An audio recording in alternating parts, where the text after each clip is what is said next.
Election வந்து எப்பவுமே நம்ம வந்து அதான் நான் இப்ப மாற்றம்னு இப்ப சொல்றேன்ல, அதாவது எதுலையுமே ஒரு வந்து எந்த விஷயத்திலுமே ஒரு ஒரு மாற்றங்கள் இருந்ததுன்னா நல்லா இருக்கும். ஒரே பேட்டர்ன்ல நம்ம போயிட்டு இருந்துட்டு காரியம் இல்லை. அது இப்ப 15 வருஷமா இங்க ட்ரிவாண்டத்துல என்ன என்ன என்ன மாதிரி ஆட்சி நடந்துட்டு இருந்ததுன்னு தெரியும். அதுல இருந்து இப்போ வரக்கூடிய ஒரு புதிய ஆட்சி வந்தா இன்னும் நல்லா இருக்கும்.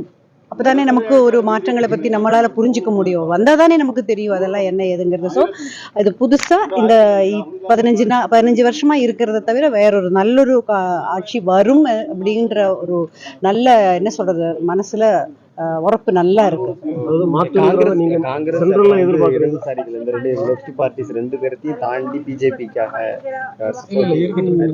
தாமரை விரியணும் தான் ஆசை.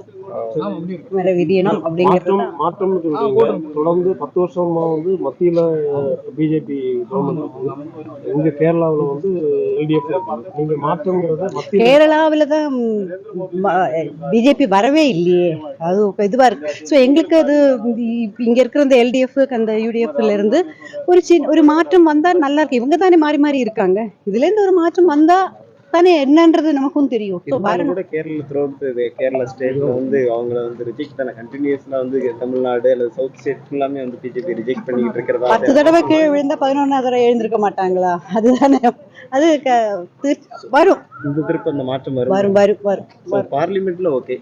இந்த அசம்பிளி எலெக்ஷன் இல்ல அது வரணும். எல்லாம் நம்ம வந்து நம்புறோம் வரும் அப்படிங்கிற நம்பிக்கை இருக்கு. எதிர்பார்ப்பு கேரளாவில் இந்த வாட்டி தாமரை விரியறதுக்கு வாய்ப்பு இருக்கா? எங்க விரியறதுக்கு வாய்ப்பு இருக்கு? நிறையவே இருக்கு. அதுவும் எஸ்பெஷலி திருச்சூர் ட்ரிவாண்ட்ரம் எல்லாம் கண்டிப்பா சுரேஷ் கோபி கண்டிப்பா ஜெயிப்பார். இங்கேயும் கண்டிப்பா தாமரை ஜெயிக்கிறதுக்கு நிறையவே சான்சஸ் இருக்கு. ஏன்னா அந்த அளவுக்கு